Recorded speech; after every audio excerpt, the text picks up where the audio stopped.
Tollywood star హీరోను Allu అర్జున్ను Chikkadpally పోలీసులు arrest చేశారు. ఇక దీని మీద ఆంధ్రప్రదేశ్ వైసీపీ నాయకులు కూడా స్పందిస్తున్నారు.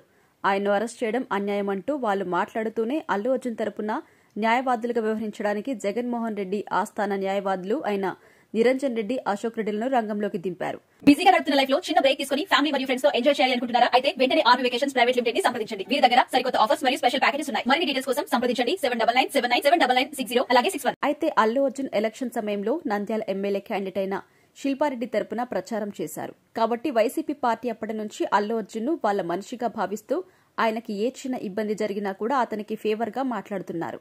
ఇక పుష్ప 2 సినిమాకి ప్రమోషన్స్ కూడా వాళ్లే చాలా వరకు నిర్వహిస్తూ ముందుకు సాగారు. ఇక మొత్తానికైతే వైసీపీ పార్టీ అల్లు అర్జున్ కి సహాయం చేస్తూ ఉండడం ఇప్పుడు అందరినీ ఆశ్చర్యపరుస్తోంది. ఇక ఇప్పటికే ఆ పార్టీలోని కొంతమంది నాయకులు స్పందిస్తూ అల్లు అర్జున్ అరెస్ట్ ఖండిస్తున్నారు. ఇక ఇదిలా ఉంటే ప్రస్తుతం అల్లు అర్జున్ సినిమా సక్సెస్ అయినప్పటికీ ఆయన ఫ్యాన్స్ లో గానీ ఆయనకు గానీ ఏమాత్రం ఆనందం లేకుండా పోయిందనే చెప్పాలి. ఇక అల్లు అర్జున్ ప్రస్తుతం తన తదుపరి సినిమాకి సంబంధించి చర్చలైతే జరుపుతున్నాడు. దీని కారణంగా ఆయనకు 20 రోజుల పాటు తన సినిమాలకి సంబంధించిన చర్చలు నిలిపివేస్తున్నట్టుగా కూడా అనుచరులు చెబుతున్నారు. ఇక ఏదేమైనా కూడా అల్లు అర్జున్ లాంటి నటుడికి ఇలాంటి పరాభవం జరగడం అనేది నిజంగా అందరూ చింతించాల్సిన విషయమనే చెప్పాలి.